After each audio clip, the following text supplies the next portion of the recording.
If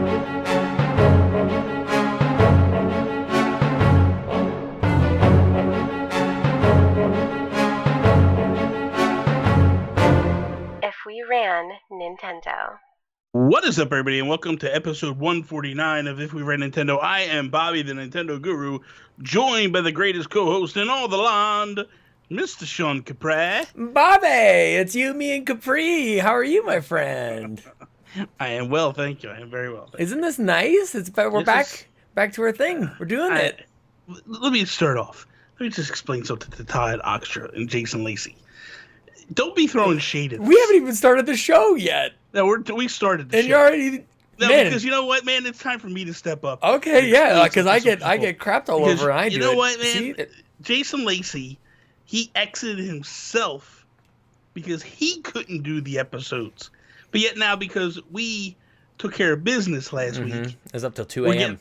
Yeah, we're getting shade thrown at us. Like, no, we don't fly like that.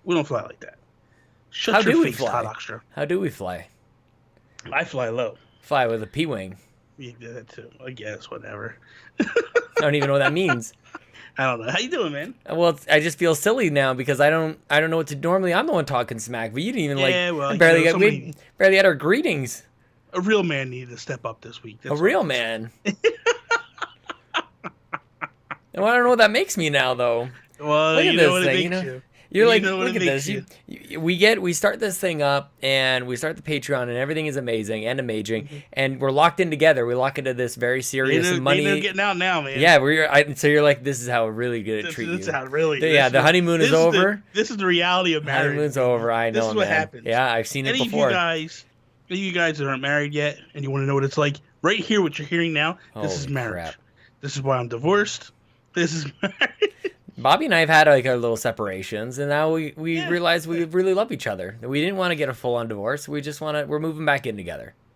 But for real, man, I don't know. Like we sort of like we had a good Saturday last week. We launched. So let's kick this episode off like we do each and every episode with our shout outs. Geek outs. Oh my! Did I tell you I saw Avengers? Have I talked to you since I saw Avengers? I haven't seen it yet. So please let's back out of that. Oh my gosh! I can't believe Wolverine dies in it. If he was on, you know, you were about to get mad at me, and you're like, "Wait a minute." Technically, it would be amazing if they would have showed the X-Men would have showed up, but what?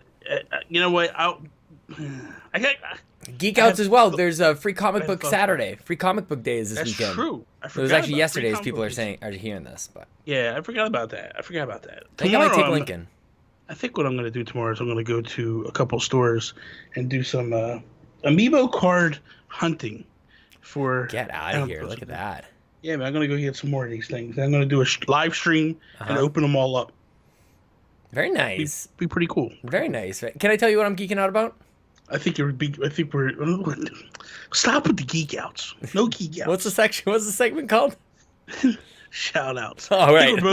I think we both have the same exciting shout out geek Big time. Out Yep. type thing. So I want to do this real quick. I don't know that we're going to do this every single week, but special occasion. Definitely not in this segment. We're not going to do it every week. But I want to thank Mr. Adam Leonard, Alex Van Aken, Andrew Gonzalez, Andrew Semichek, Antonio Guillen, Mr. Badbit himself, Joseph Moran, Battle Cat Bro, which is Todd Oxtra, Bobby Miller. Brendan Myers, Chris. Wait a minute. Dallas Robbins. Bobby Miller. Stop. Okay. No, we're not cutting off. Okay. Delvin Cox, Drew Agnew, Dude 427, Garrett Bland, Grouchy Surge, James Johnson, Dr. Doom, Josh Stapleton, Kaylee Woomer, Lee Navarro, Luke Lore, Mark Harriman, Matt Becerra, Mr. Moody, Mr.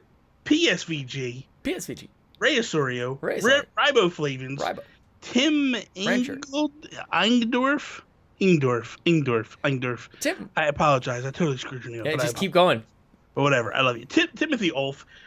Tony Travis. And Skinny Matt. Thank you guys so much because these are our initial fresh off the boat, as we like to say. I think that's what they like to be called.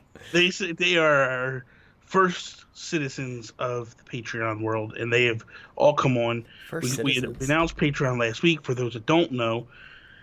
And yeah, these guys all came out and supported wholeheartedly, unbelievably, and I love each and every one of these people. Every single one, even Adam Leonard. Yeah. You know what, Adam? Without Adam, we wouldn't look so good. That's for sure. That's for damn sure, right there. That's for damn sure. And you know what, man? Like, it's amazing to have so many people come out and just like right out of the gates go like, I can't believe this is happening. I'm in it. That's amazing. It's the excitement that really has me geeking out. That people like, I've listened to podcasts and people are like, wow, I'm really excited about what's happening over at Yumi and Capri. Like people are talking, and that is like the best feeling. Like more than anything else, it is so cool. I've actually heard two people separate had very similar conversations say, I'm so excited Sean Capri is bringing back the Gamer Cast. And then the response is always like, in both conversations is, who's Sean Capri and what's the Gamer Cast? Both times. But you know what? It's a positive thing, man, because it just means that person introduced that other person to something that they love. So that's heartwarming, and that's what it's all about, man. That's how everybody helps us grow. That's how you guys make us better in Yumi and Capri. Yeah. Well, you know, that's the thing. Like, we talked about it all last week pretty much in full. You can watch the live stream or whatever over on my YouTube channel. But, you know, you watch all this unfold and you watch everything take place, and it's just like, it is very much so a reminder of when we started Make Us Better. Yeah, big time. Except for it skyrocketed so much quicker than that last time. So it just goes to show we screwed up by bringing Toby on board. Definitely should have. Yeah, we got to trim the fat. That's so mean. I'm just kidding. I know. I'm just kidding. I love you, Toby. You know that. He's not listening to this. He can't let me. Yeah, we're both doing it. Both giving with the jab. This week he texts me, right? Evie's home. She's good. Everything's good. That's good. But he texts me and he's like, oh, you know, she's got to get some tests done and all this stuff. You know, and so he tells her this, and I go, well, have they even looked at who her father is? Maybe that's what I was gonna say. Like, Toby could have an easy out on this, man. Well, the funny thing, it's like this real serious moment like we're having, and then I hit him with that zing, and he's like, you bastard. You know what? I'm sure a lot of fathers hit that point when their babies get out of that cute stage and start getting into like, wow, you're a real pain in my side stage. And like, I could just like kind of get out of this if I find out it's not mine. This is true. It's so bad. It's so bad, dude. But back on the thing. No, seriously, like the people just overwhelmingly, you know, and we do this thing. We did it the last time too, honestly. But this time was even worse than the last time. Yeah, thanks. But we set our goals, right? And we were thinking like, there's no way we're gonna hit these like anytime soon. Like in a day. Yeah, dude. Almost every goal was less than 20. You're right. We've only got the console giveaway at $500. Yeah. We're well under. I don't even want to jinx it, man. I just don't even want to. I don't even want. Like, it's not. The money is amazing, obviously. It's really, but it like the genuine excitement that everybody's got, the energy around it, and the want for the GamerCast is truly heartwarming for me. People are rolling around to our streams, man. Like, things are just going really well, and I wish I am really, really close to being able to announce what the Patreon money is going to be helping me do, because it is freaking amazing, and we're not quite there yet. I can't quite tell you, everybody, like publicly, what is happening, but there's something insane that's going to happen, and I want you guys to know that like I needed you big time, and you guys showed up, and that's all I can say. Yeah. Does that give it away? No, but I wish that I was still doing my stuff last year this time. Yeah. Because, you know, I know where you're at right now, and it's just like, oh, this is so cool. Yeah. Yeah, man. Yeah, so awesome. But the thing is you know, for me, there was a lot of people, like Discord lit up pretty quickly. Yep. And Discord has been on fire this week. I feel welcome back in the Discord. Oh, dude, it feels like we time warp back to Make Us Better. Like, wholeheartedly, man. People are showing up. They're saying congratulations. They're talking every day. We got Tammy and Nasty, although they've always kind of contributed every day, but they're back in. They're doing their thing. So awesome. You know what? Awesome. If we're all lucky, they might go all the way back to what they really used to do. I think this was after you left. We don't need that. Do you remember what they used to do? We don't want it. We don't need it. Can I get some picks, guys? Just some picks. Can I get serious here for a minute? You don't want I want to real quickly. I got a serious shout out Because I kind of did this last week when I asked people to reach out to Toby, and I want to do the same thing. Oh, very nice. Yep. To my boy Patrick, Nintendo Talk. I don't know if anybody was paying attention this week. He blipped his Discord, shut his Discord down. Wow, I didn't realize that. He's having some issues, and he kind of, I guess, in the heat of the moment, blipped it and shut it down. And but I just want to say this, Pat, I love you to death, bro.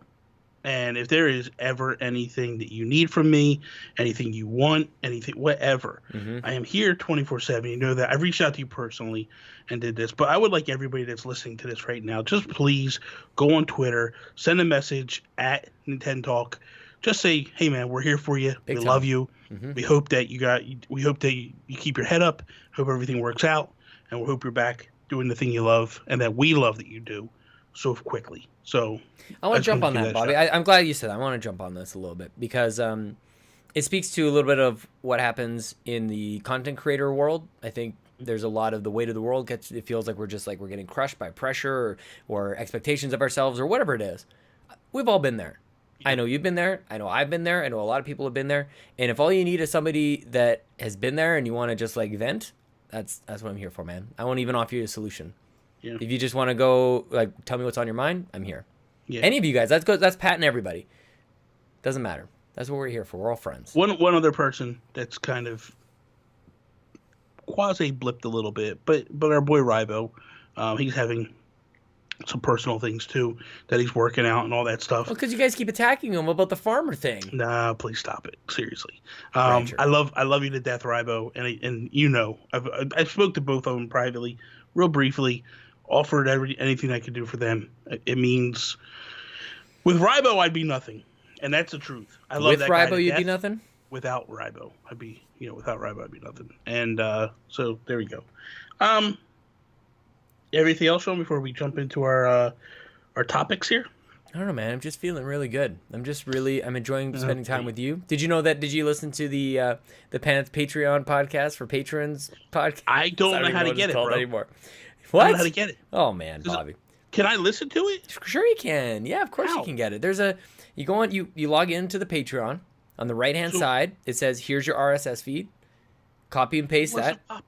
Even for us, even like on our own page. I didn't see it. That's why I have to go back and look. Go onto the page. Patreon.com. Well, you know what? I was looking through the phone and I couldn't find it on the phone app. I don't know where it is. I have to go back on the computer and look it up. I'll check it out. I definitely want to hear it. I definitely want to hear it. Oh wait. No, I don't think I heard it. It's fun. I heard something. It's a good time. 20 minutes. It's gonna drop on Wednesdays. That's a lie. I started to listen to it. I did start to listen to it. It's fine. Yeah, it's good. Better. It's good. Questions. We had some questions from Dr. Doom and Mark Carabin. It's a good time, man. I'm enjoying it. It's just like me and a microphone and you guys. Just one-on-one time, baby.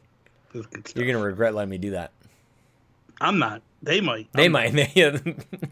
Number one reason we should have an option for when people cancel their Patreon. What was the reason? My financial situation changed. I just don't feel like support. And that stupid podcast that Sean does every Wednesday.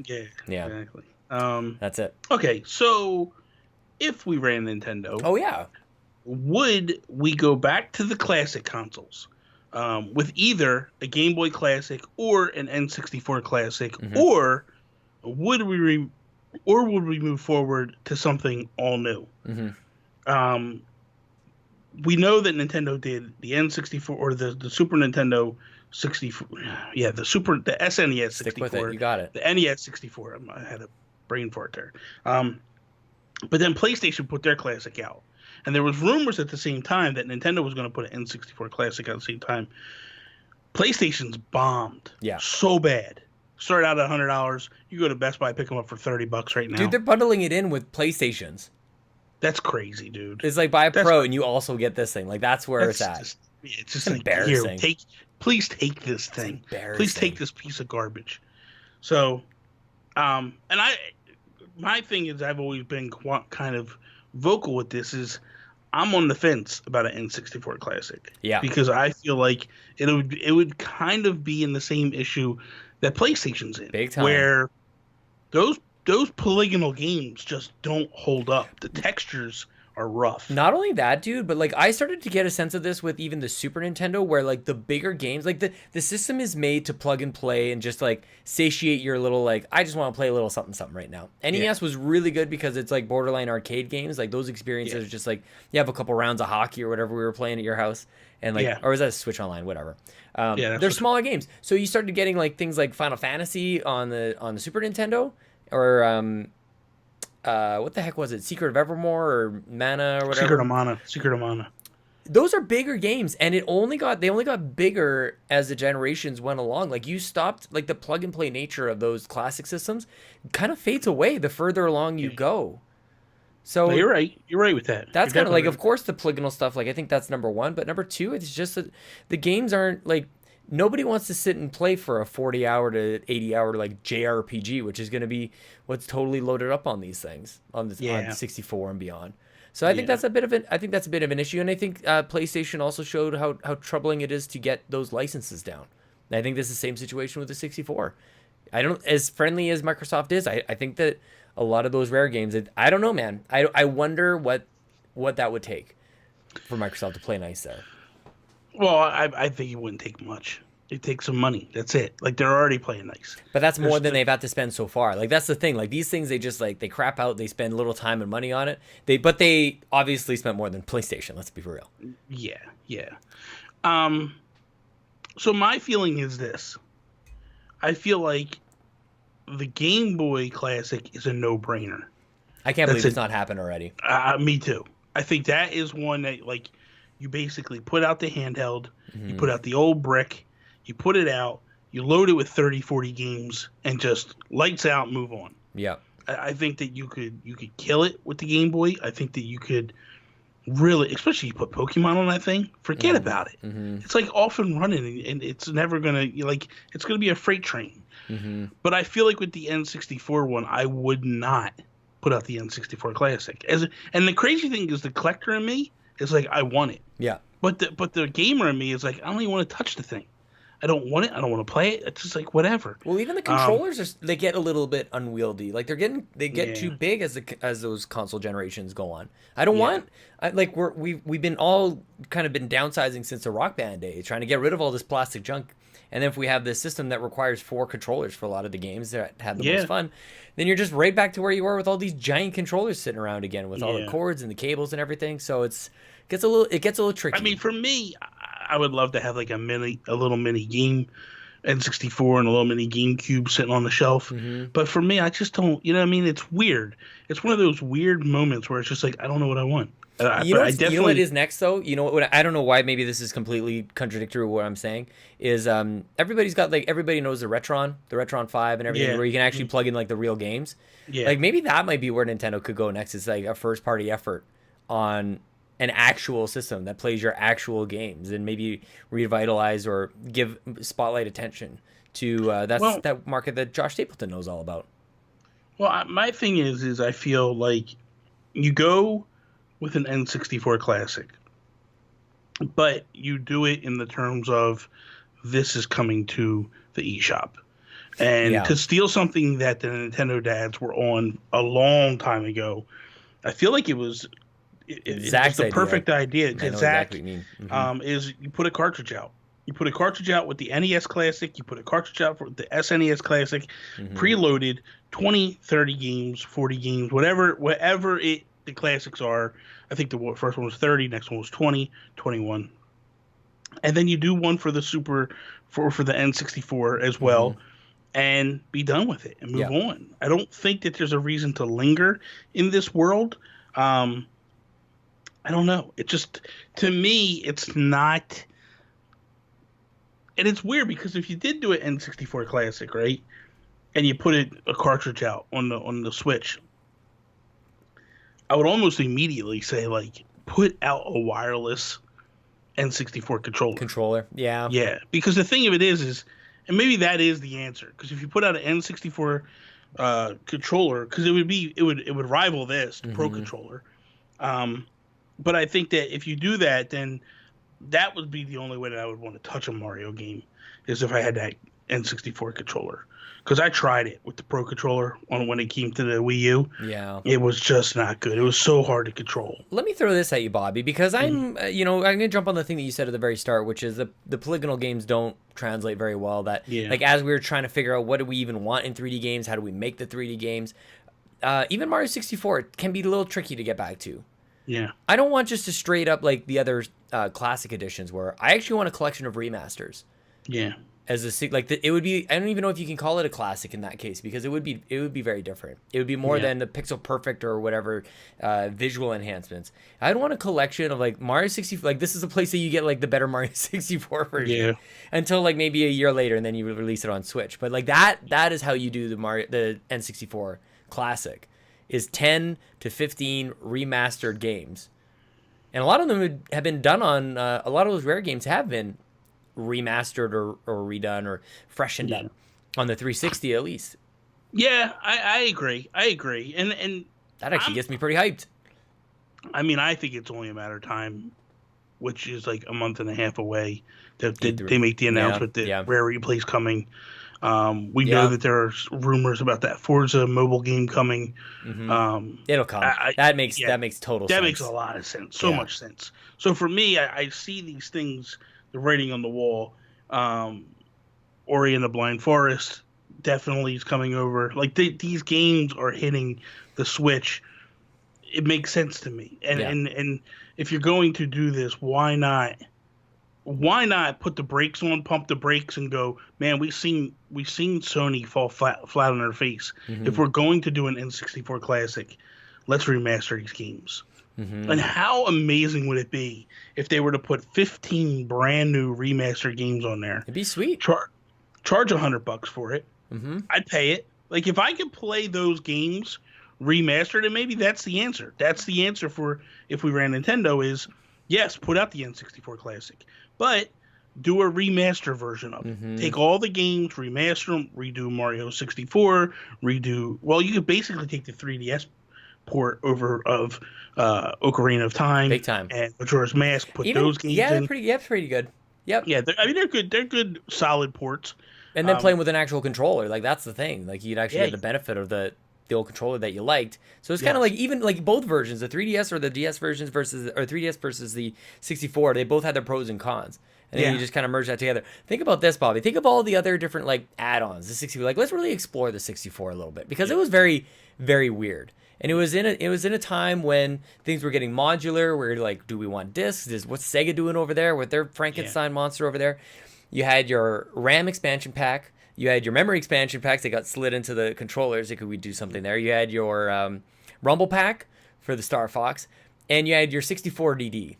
So how do you celebrate all that kind of weird stuff in the classic? Like, I almost think like it would be cool that the remaster got powered as soon as you like stack the console onto the 64 DD, and like that's how, or even like you could have the little pieces. It'd almost be like a little, like they wouldn't do anything. They'd be like Lego pieces essentially, but to piece it together would be cool. That's the one thing that I wanted so bad that Nintendo never brought to the United States. It would be like Star Fox 2. It would be like the Star Fox 2 of the next one. Is like, you just get this extra bonus stuff. Like, you're paying for all this stuff, but here's the extra thing you've never seen before. Well, here's the thing. If you want to do the Star Fox thing that you did, I was talking to Super Nintendad. Super Nintendad's a sweet dude, man. Yeah, he's awesome. Chris Becker. I was talking to him, I believe on Nintendo Talk Live. We were having this conversation, and he says to me, because I was like, I don't want an N64 classic. What would be the reason to make me buy it? He's like, if they took the demo for Mother 3 they played at Space World, that 3D version, if they took it and they added that, and then, because it was playable demo, that was where Mother 3 was supposed to be originally, was on the N64, and then they scrapped it and moved it to the DS. Dude, that would be so cool. I like it. To be able to go back and play that little piece of history, something that so many people got to play at the demo, but it just never hit the United States. That'd be awesome. It'd be really awesome. I'm trying to think of like other things that like they're sort of nostalgic about it. Like, you had all these different, I think we talked about this before, like different colored cartridges, and I just don't know how that like plays into it. They haven't really done anything with the consoles or the cartridges in the previous classics, but I feel like because they sit on top, well, so does the Super Nintendo one. I don't know. Yeah. There's something there. I'm just trying, like, because a lot of my console experiences was either at neighbor Matt's house or renting them. So we had like the giant like briefcases, but I don't know if there's anything else to explore in the nostalgia. Well, I mean, with the 64 DD, there was special edition games that they were putting out. Yeah. And the thing that I feel is, and I didn't realize this. Maybe I should go buy a Famicom, a Japanese Famicom, because I will say this, Sean. This is something that I don't think a lot of people realize, and I think that people should go out and do this. Create a Japanese account. Yeah. Go to the Japanese store and download the Nintendo Online. Switch, yeah. And I'm telling you right now, you play Zelda 2 in the Japanese version. First off, the language is identical. Like, it's all pretty much in English. But the music is unbelievable. The music is different? Why would they change the music? Because they had the disc drive. And they had a different chipset on the Japanese Famicom that the United States NES did not have. When you play Zelda 2, that was on a disc, almost like a floppy disk, but not really. And you would inject it into the thing. Same thing with Kid Icarus. But you play the game and you fire up, and it sounds so good, so good. And then you have like this little speaker that's built in the controllers and stuff. Like, they've really leaned into the quality of games and what they did on the Super Nintendo and on the NES. So I would love to see, like, if they did lean into some stuff, because I believe there was a music maker on the 64 DD, which was kind of like a play of a sequel of Mario Paint 2, but they kind of went a different direction a little bit.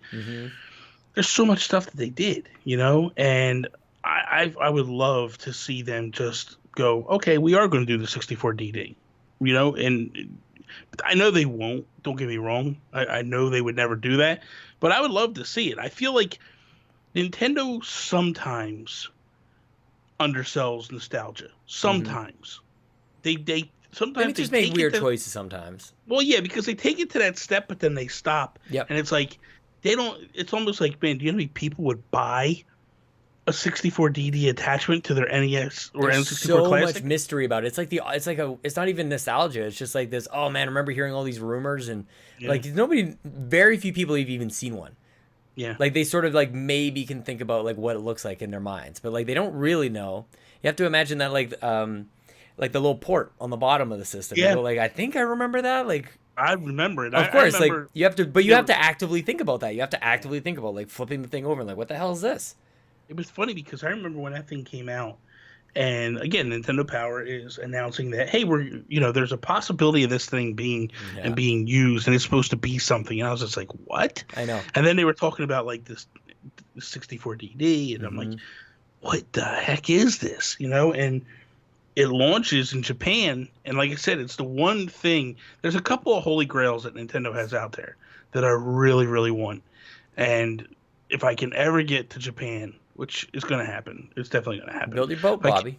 Listen, I'm going. If I ever get to Japan, the idea is I'm going to buy some of this stuff that wasn't available here and just go with it. Because eBay is way too much money. But you go over to Japan and you can pick it up relatively cheap. That's and the one cheaper. thing that I've go to Japan.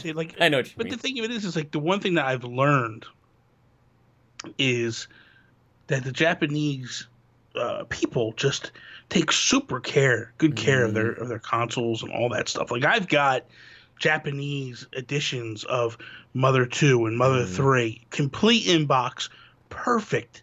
And it's like, dude, how do you have a game for 20 years and the cardboard is perfect still? Yeah, can you imagine? Blows me away. I know. My Labo is falling apart. Exactly. But so let's get back on track here. So,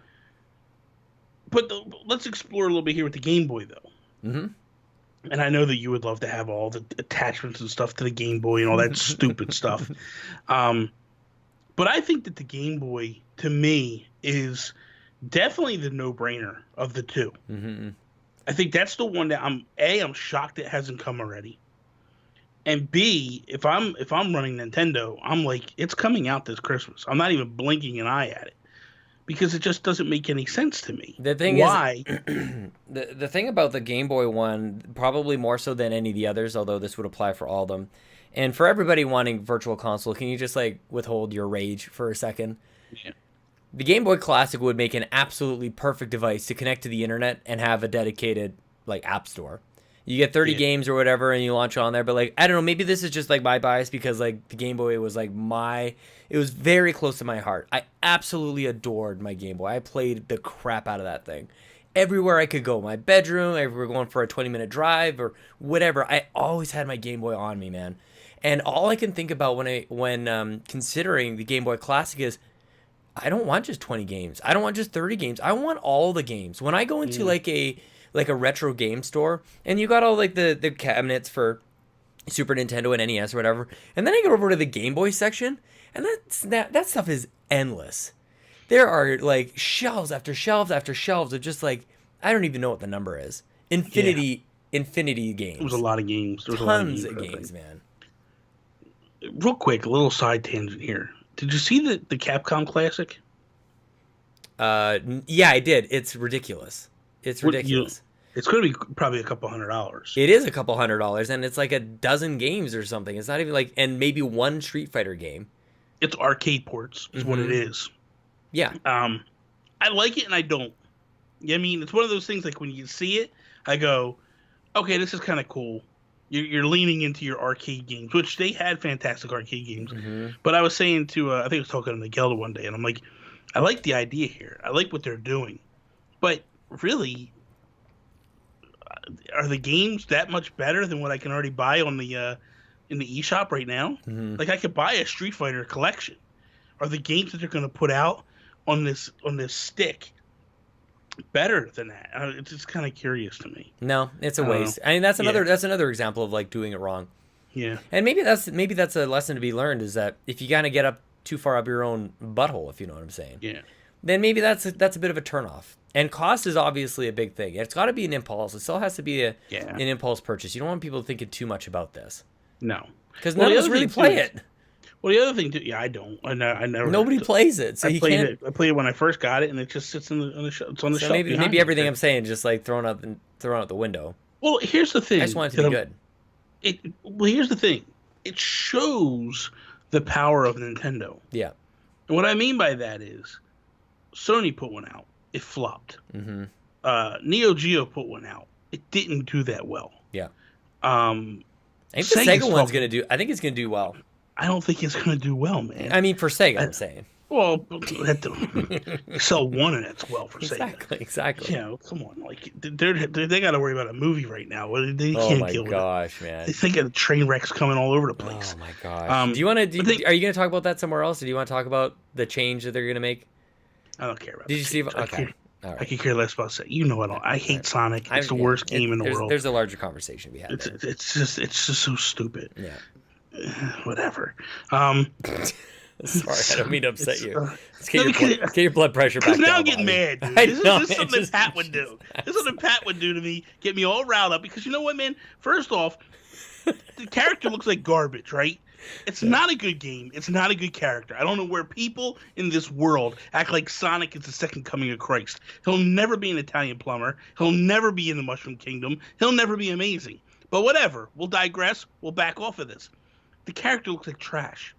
And then the internet explodes and starts flipping out. And listen, I understand. I don't think he looks good either. But, like, the internet explodes and these guys are like, okay, we're going to fix it. Like, what? Like, what? Like, if you're a fan, I'm just getting out of the way. You're not going to go to see the movie just because he doesn't look good? Yeah. Doesn't make sense to me. You know, I went and watched a Mario movie when I was a kid because I was a fan of Mario. It's, you know, I don't know, man. It's just weird. It's just That's weird. That's basically the bar that movie is lifting up to. The only problem is it's 30 years later. Well, like, it's not we'll even make a that. movie that's as good as that Mario movie, and that's all we got to do. We got to make a better movie than the Mario movie. Well, that's like, not safe. Aim a little higher, guys. I mean, look at what Detective Pikachu's doing, right? And they're hitting a home run. Like every time they put a trailer out, people are losing their minds over it, and it's like, but no, we're gonna give you this blue stupid idiot that like nobody cares about this stupid thing. This character is the worst. I can't stand this character. I just and I think what really gets him. Sean, I just send me down this hole. What really gets me barely did anything. Rewind the tape. I can't stand when people are like talk and praise his character. Like he is amazing, and it's like, okay, let's run 100 miles an hour through a level and run into spikes and lose all of our rings. Okay, that's wonderful gameplay design. Like that's just fantastic. Explain to me how it got to go fast and you can't even see where you're going. That's fun. That's real fun. Gonna have a heart attack over here. So Game Boy Classic. I want to download games from the internet.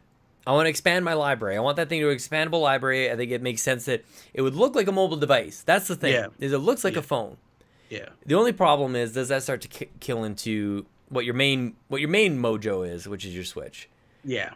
But it, like legit, like I could start to see that becoming like the second pillar, man. Like they could just go back like 30 years. It's just like could be a legitimate contender. I don't like it. I know, I'm the same. I'm the same. I don't like it. I like it because I think like, hey, it's something a little separate. Yep. But I don't like the idea of the store and all that. Like, because I feel like that eats into the whole object of a virtual console. Yeah.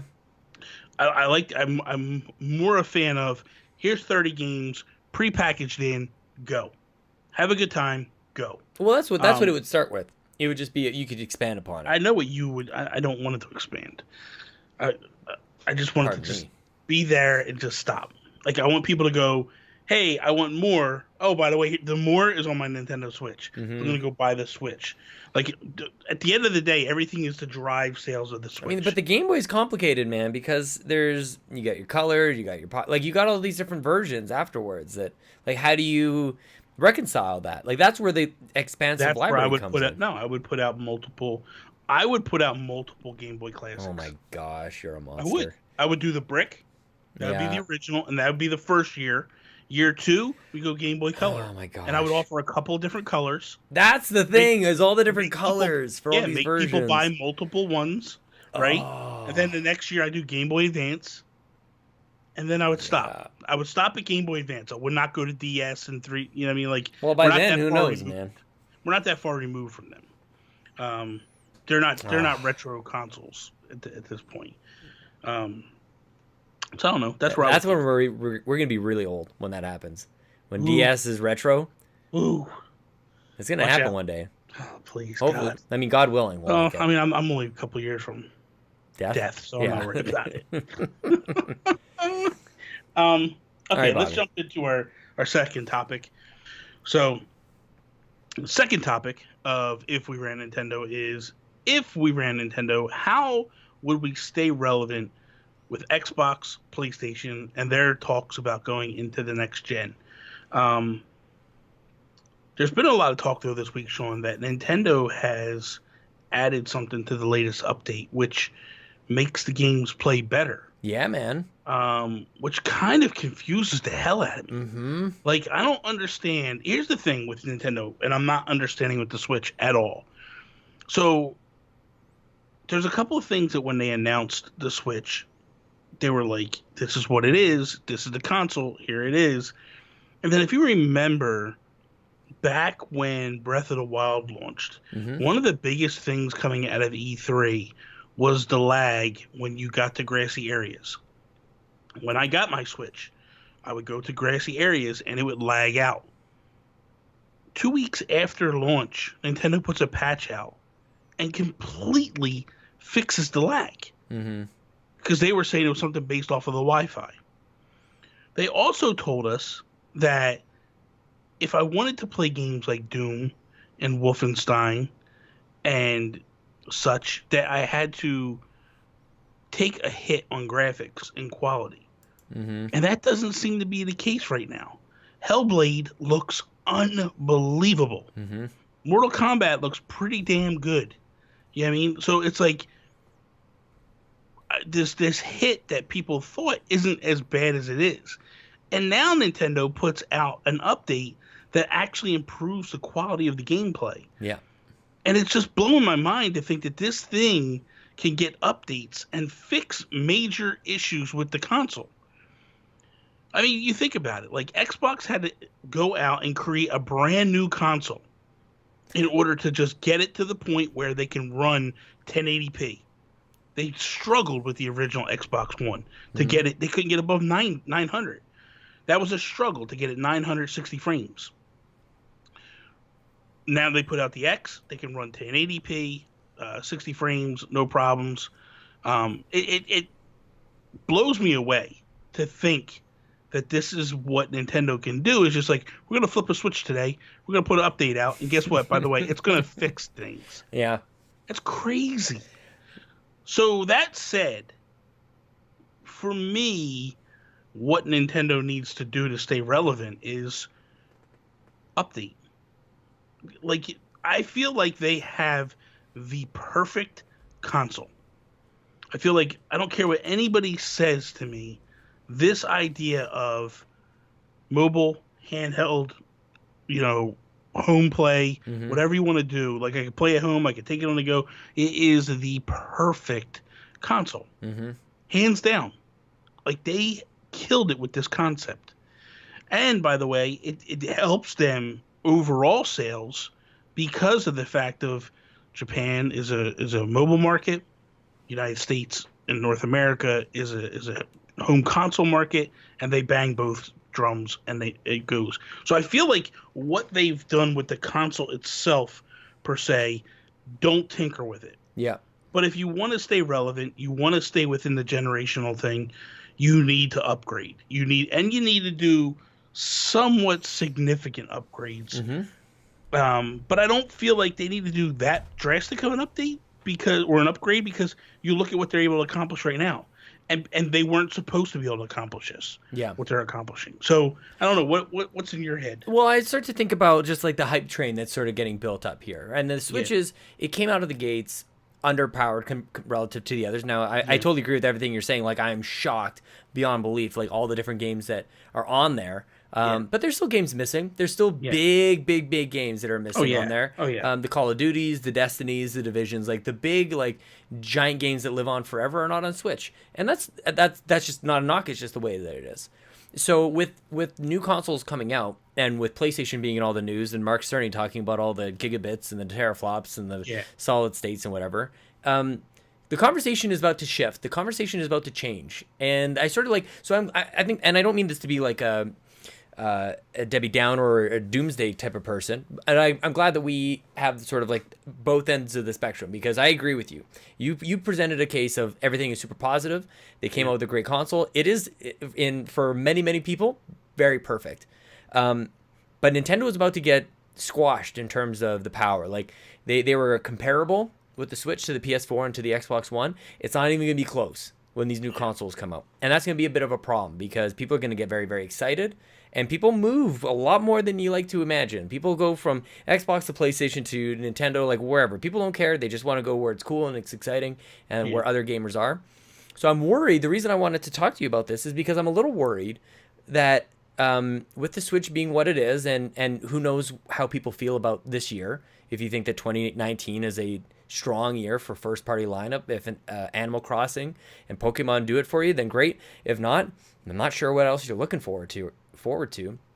So there's a possibility that these new consoles and Google Stadia are going to kind of like draw people away. So I thought we should maybe talk about, like, yes, what things in addition to like upgrades, how does Nintendo stay relevant? How does it ward off these new consoles that are going to demand a lot of attention, a lot of money from people? I think right now the Switch is the hotness, and there's no doubt about that. And you're right. PlayStation's hot too, man. But I don't feel like it's as hot. Regardless of what people think, I feel like 100 million units. Yeah, but that's long term. You're talking 6-7 years, Sean. Switch has been out for 2, and it's on fire right now. I'm not saying nothing about this. I'm not trying to be down on the Switch. I'm just saying. Don't count PlayStation out, man. Well, you're talking 100 million units. That's been multiple years. That isn't right out. Okay, so if we're talking pace, if we want to keep apples to apples, pacing is almost identical. Yeah, so that's what I'm saying. So right now, like you look at what's selling at this moment. The Switch is the hottest console in gaming right now. But when you have these other consoles coming, and they're not coming this year. I don't think Xbox is going to announce this year. I don't think it's coming out this year. I think they copy Switch. Luke and I talked about on the Xbox Drive. I think they come out March, dude. I don't. Oh, you mean like March next year? March 2020. Yeah. And what's going to happen is it'll launch with Gears, and it'll be like a dual release. It'll be on Xbox One and Xbox Two, and then holiday is the Halo. Yeah. And that's your Zelda and Mario release. For you guys, that would be that's what you guys look for with that console. So, saying that, and I see what's coming in the forefront. I feel like now more than ever is where Nintendo needs to lean into the idea of we only have one console. Yeah, simple. Which the 3DS is done, and we start bringing out games quicker, more rapidly. Also, we need to dip into the well. So Breath of the Wild was a massive game. You need to put expansion packs on that thing. You need to build expansion packs until the next Zelda game is ready. Yep. If it's every couple of years, whatever it might be. But now's the time. Put an expansion pack out this year to kind of quell the thunder of what's coming. Odyssey, go heavy. Put in 10 new worlds and let people go. Smash. Mario Kart has 16 million units sold. Lean into that thing. You're talking about a game that's a Wii U port. Put out a nice, meaty expansion pack and go, here you go. Jacob Rush would be very mad when you say that. Who would be? Jacob Rush. He's always been saying there's no more DLC for Mario Kart. He gets very upset about it. I'm not worried about Jacob Rush. Listen. The fact is, I love you, Jacob. But the fact is here's the thing. Mario Kart 9 is not relatively close. I don't think they need. No, I don't think they need Mario Kart 9. Could be a big wow moment at E3. Maybe it's next year. It's a year after. I feel like it's a couple years away. Yeah. That said, Smash is the juggernaut right now. And E3 they're going to announce, because February 2020 is basically the end of the fighter pack. Yeah. So they're going to make a lot of big announcements at E3 this year in terms of DLC characters. That's where you ride the thunder as well. But they need to utilize the games. They have the hottest console. Yeah. Now you need to lean into the games. Do you not worry about it fizzling? Do you not I worry about 2019 being a fizzle year. For I don't see them coming out of the gates going we're selling another 20 million units this year. I just don't see that. Pokemon's a huge Pokemon is thing. We've talked about that before. Yeah. So but I guess I just haven't seen them puff out their chests like they did last year. Well, here's the thing with Pokemon, right? Pokemon and Animal Crossing are two massive system sellers. Yeah, both of them, because they bring in and by the way, not so much Pokemon, because Pokemon had their thunder a little bit last year, but there's a lot of fans that are waiting for a true Pokemon game to come to Switch. But Animal Crossing it's a different breed of gamer, and they're not here yet. Nintendo blows my mind. That blows my mind that there are Animal Crossing people out there who are huge Animal Crossing. How are you not? How are you only Animal Crossing? Is my whole thing. How are you not this whole time you played Animal Crossing, you love it, of course, but then you go play something else. You go play a Mario or something and that wouldn't pull you in. I don't know. It's so weird that that's front for people. Lizabelle, right? Of course, Twitch streamer. Yeah. She just got a Switch. That blows my mind. And she only got the Switch when they announced Animal Crossing. There's a lot of people that are huge Animal. So for me, 2019. So for you, is you're not worried. Year. You're not worried. No, I'm not worried at all. I'm worried. I'm not because I see what the potential for Nintendo is. Yeah. Sean, if they hit us, let's just throw a hypothetical out there. All the rumors are true. Let's just say all the rumors are true. We get Link's Awakening this year. Yeah. Right? Well, yeah. Confirmed. Link to the Past in 2020. Metroid Prime Trilogy 2020. You're getting Bayonetta 3 this year. You're getting this new Persona-style game that You know what I mean? Like, there's a lot of people that love those Warriors games that are like, okay, so, dude, I'm giving it a shot. I don't know. This might be my entry into Persona. Sure. You know what I mean? Like, so I just look at it and go, but here's the thing. Nintendo in 2020 needs an upgrade. Mm-hmm. So you announce in late 2019, we're doing an upgrade. And then come January, February, you put out a brand new Switch that's more powerful than what it is. Bigger bezel, runs 1080 in handheld, all this craziness that's in it. And you watch that they'll just keep pushing forward. Mm-hmm. You know, this is no different to me. Because here's the thing, Sean. The litmus test has already been told numerous times throughout Nintendo. The Vita should have buried the 3DS. Yeah. Never came close. And when it came out the gates, the 3DS struggled. If you sit there and you look at this and you go, as long as they stay close, yeah, where third-party developers will look at this thing and go, we're going to move stuff over there. We're going to keep taking stuff over there. Because games sell on the Switch. That's what I was just going to say. You make sure and you somehow cultivate an audience that just buys games. Yeah. Whatever that is, whatever that looks like, just make sure that these people are buying games. They get excited by the games that are on their system. I think that that's huge. So I want to like round out the context that I'm kind of putting here too, because I've been very like, new systems are coming out, like Nintendo beware. Yeah, there's other things. There's advantages to new consoles, or there are situations that occur when a generational leap happens that Nintendo can ride out. The fact that it is one of the hottest systems, or it is the hottest system right now, can help it like weather this storm of excitement and hype and irrational thinking and all this other stuff. Like a couple realities that happen when brand new consoles come up, Bobby. Number one, the lineup sucks. The lineup of games are brutal, and people get excited about those games because they're new and like it's on my new system, so who cares? Rise was a terrible game. Number two, the systems are expensive. So that's a huge thing. If Sony comes out and Xbox come out and they're like, and everything that we've seen about this stupid PlayStation 5 is like it's a $1,900 system. It's loading Spider-Man in a split second. Like, great, but I've got to get my sixth job this time around. So Nintendo can ride that out as well as being like incredibly valuable. It's the value proposition of Nintendo. All these games, and by then you're slashing prices. You're on what is it in American dollars? Is it $299? Yeah. $290. So that's perfect. You're likely $200 cheaper than the next guy, and like I think that those are that makes it not quite as scary. So you can go, if people are really liking Wolfenstein on this, and just keep selling them $299 systems with Mario and Smash and everything else on them. Yeah. So maybe it's not quite that perilous, but couple of the things that I would add on top of that to sort of like really double down and keep Nintendo relevant is to finally give some of the features that people have wanted this entire time. Well, absolutely. It's almost like they've been keeping them in the back pocket. So just for a moment like this, like they could have given it to us, but they didn't need it because the thing was selling.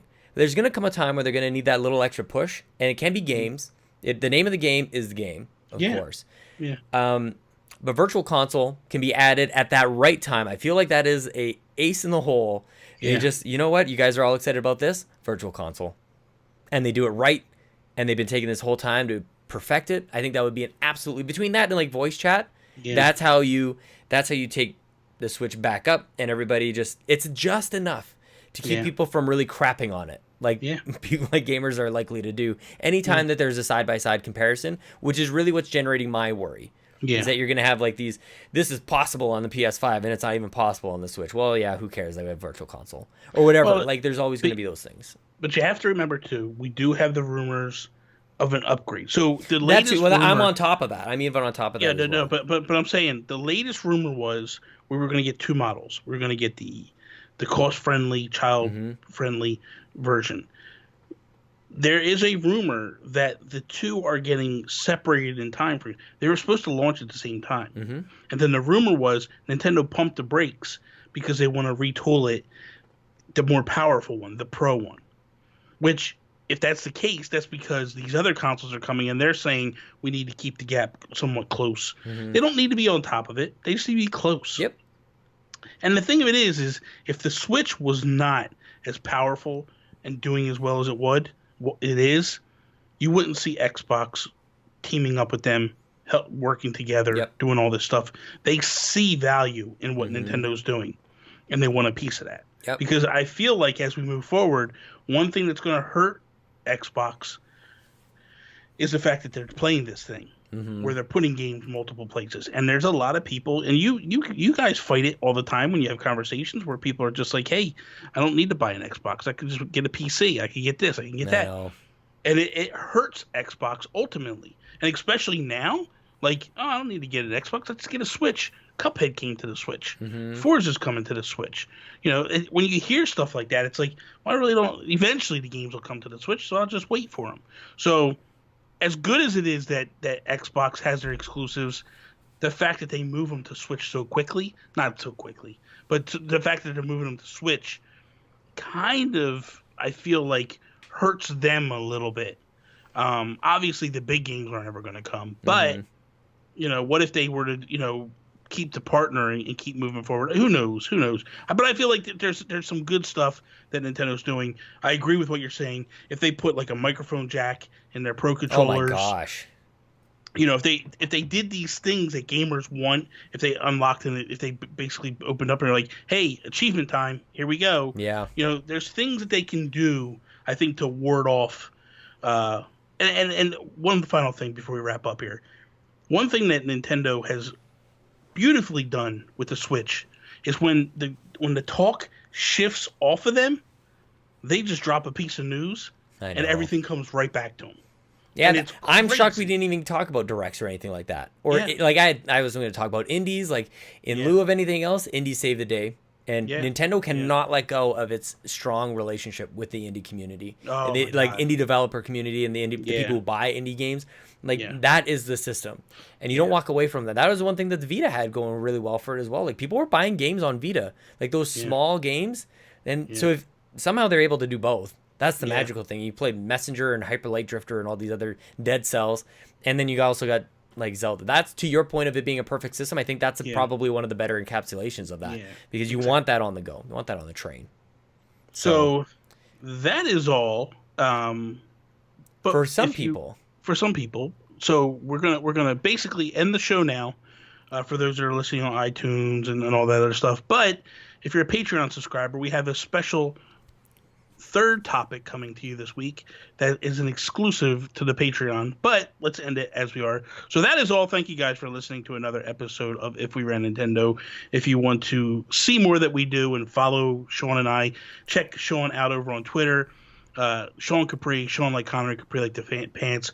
Follow me at Nintendo Gurus. Check out the Patreon if you would like to get exclusive topics like we're getting ready to do here shortly at patreon.com/YouMeCapri. That is all. Peace out, Preston.